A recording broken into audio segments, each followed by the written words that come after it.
आणि शिवडी न्हावाशेवा सागरी सेतूवरच्या 250 रुपयांच्या टोलवरनं मनसेचे नेते संदीप देशपांडे यांनी सरकारला काही प्रश्न विचारले।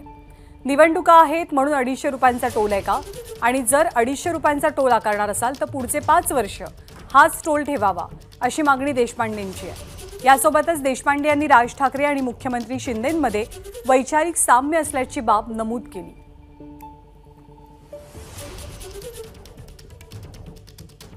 मुळात असं आहे की एमएमआरडीने जो प्रस्ताव दिला तो 500 रुपयाचा दिला, पण सरकारच्या काल मंत्रिमंडळात असं डिसिजन झालं आणि तो 250 रुपये टोल केला। हे आपल्याला सगळ्यांना माहिती असेल। आता येणाऱ्या निवडणुकीचा काळ आहे, मग ते लोकसभा असेल, विधानसभा असेल किंवा पुढे कदाचित झाली तर कॉर्पोरेशन असेल, म्हणून हा 250 रुपये केलाय का?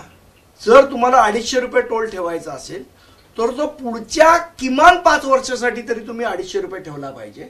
दुसरी महत्वाची गोष्ट, टोल वसूल करायला कुठलाही कंत्राटदार, कुठलाही कॉन्ट्रॅक्टर हा सरकारने नेमू नये।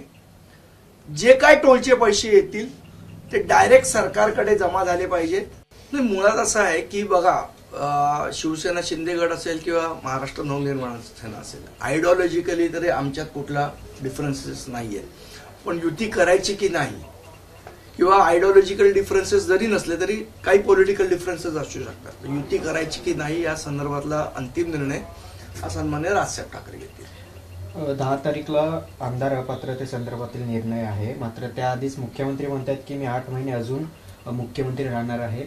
कसं पाहता या वक्तव्याकडे? मला कल्पना नाही आता मुख्यमंत्री किती दिवस राहतील आणि किती दिवस नाही। मला वाटतं ते येणारा काळ ठरवेल।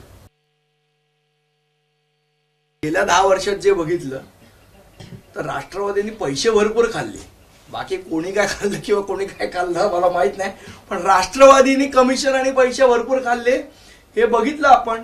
ज्या पद्धतीने बारवाल्यांचा जो विषय होता, कशी वसुली केली जात होती, कोणाकोणाला कमिशन जात होतं, त्यामुळे प्रभू रामचंद्र काय खायचे काय खात नव्हते मला माहित नाही, पण राष्ट्रवादीवाले पैसे खात होते एवढं नक्की।